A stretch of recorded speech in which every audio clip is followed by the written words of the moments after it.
What's up, folks? How's it going?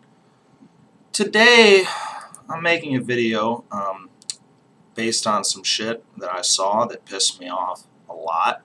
And this is coming from what has become my new journalistic enemy, an entity known as Russia Today. Russia Today is the Russian equivalent of the BBC or Voice of America, a government-funded news agency. The difference between Russia Today and Voice of America and BBC is they're all biased, but Russia Today's bias is so unsubtle. Further proof that the Russians don't understand how to do propaganda very well. It only appeals to the very, very uninformed. This video is dealing with the gunman in France that shot those people and then was killed by the police. And so I typed in Mohammed Merah into YouTube, and the first thing that came up was several videos from Russia Today. The first one was this one. I'm going to play you the first 50 seconds or so, and just see if what this bitch says pisses you off as much as it pissed me off. A Toulouse gunman suspected of killing 7 people has now been confirmed dead. In just the past hour, police stormed Mohammed Merah's flat, where he had been holed up for the past 2 days. The Interior Minister said a firefight ensued. The suspect was hiding in the bathroom. He shot at police, then jumped out of the window while still shooting. 3 policemen have been reportedly injured in the final assault. Now let's talk to Paris-based political writer Diana Johnstone. Good to see you. A pleasure to have you on our team today. The police waited for almost 2 days in the hope of capturing the suspect alive. Now he's confirmed dead in a gunfight with police. Do you think they were right to wait so long? I really can't second guess that. I'm not going to criticize the French because I'm an American, and in the United States they would probably have bombed the whole neighborhood. So. Oh, we would have, would we? Could you please demonstrate one situation in which we've bombed the whole neighborhood? Who is this traitorous cunt? I can't seem to find any information on her, but she needs to die in a fire. This is the kind of shit that you hear on Russia Today all the time. And what's disturbing is just how much content these people have. Russia Today on YouTube has 15,883 videos. Even I don't have fucking 15,883 videos. We would have bombed the entire area. What the fuck does that mean? This fucking story has nothing to do with the United States at all. Nothing. No reason for that bitch to say that at all, unless she's being pressured to say shit that is anti-American, and that's what I'm positing to you right now, that that's what fucking Russia Today does. Now, you're not going to find one case in the entire history of this country where we bombed an entire neighborhood to kill one armed man. Now, you could point out, you could be like, well, Chris, what about Waco? Okay, we killed some people that could definitely be considered innocent, the children and such, though we certainly didn't bomb the place. But I would like to point you towards something that you might be familiar with. The Beslan school hostage crisis in September 2003 was a 3-day hostage taking of over 1,100 people, which ended in the deaths of 380 because the government used tanks, incendiary rockets, and other heavy weapons to end the standoff. Now, I'm sure that took place in Ohio, right? Or Arizona. They're crazy in Arizona. They really like guns there. Oh no, that took place in Russia. Interesting. Are there any cases like this perhaps in Canada?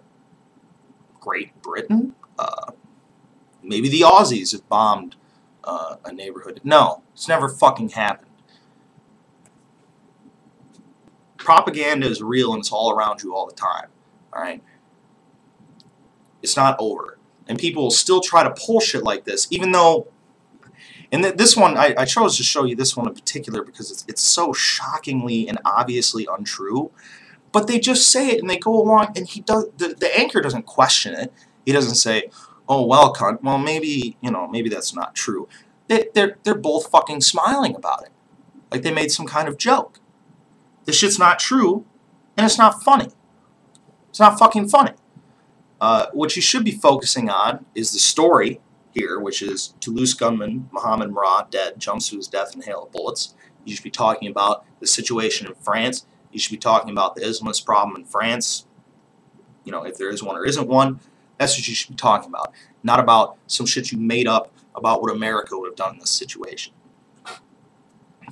And if you're curious, yes, I think it was best that they tried to capture him. You should always try to capture people. Not so much to be nice to him, but just so that, you know, we can find out who he's connected to, anything like that. Unfortunately, they weren't able to do that. And as far as I understand, the French police performed very well. She goes on to state that they did a really poor job or something. I suppose she could have gotten this man to come out. Maybe she could have impressed him with how much she hates her own country. Maybe that would have gotten him to come out. So, Mrs. Ugly Glasses Cunt, please stay in Paris. Maybe the people of France will realize how much of a two-faced bitch you are. Maybe they'll ask you to leave. It impresses no one to betray your own people, and it impresses people even less to just say shit that's just patently not true. Alright? So I'm going to put a link to this video on the bottom. You can check it out. Watch out for Russia Today, man. These people... I watched a fucking video of the Victory Day parades in Moscow, and the one a couple years ago was the first one in which international militaries participated. So there was American troops and British troops and such.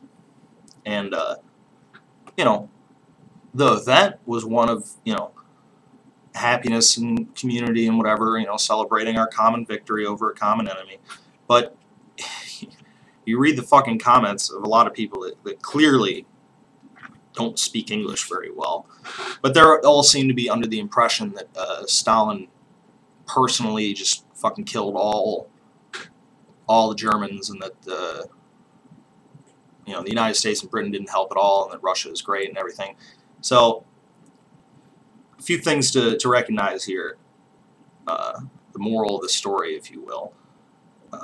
A, people in other fucking countries are just as uninformed as we are. B, the United States does not bomb neighborhoods to get gunmen. C, you have to ask yourself, why would a person have to make up such fucking bullshit for no reason?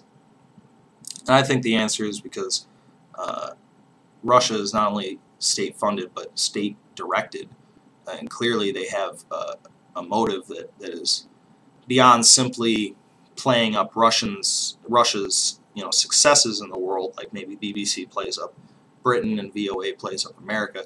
But their goal clearly is to attack the United States and other members of NATO. And you need to fucking recognize that shit, and recognize that there's 15,883 videos from these cocksuckers on YouTube, and they look like a legitimate news organization. Most of the anchors are fucking British. And so people, you know, don't notice what's going on, and I don't know.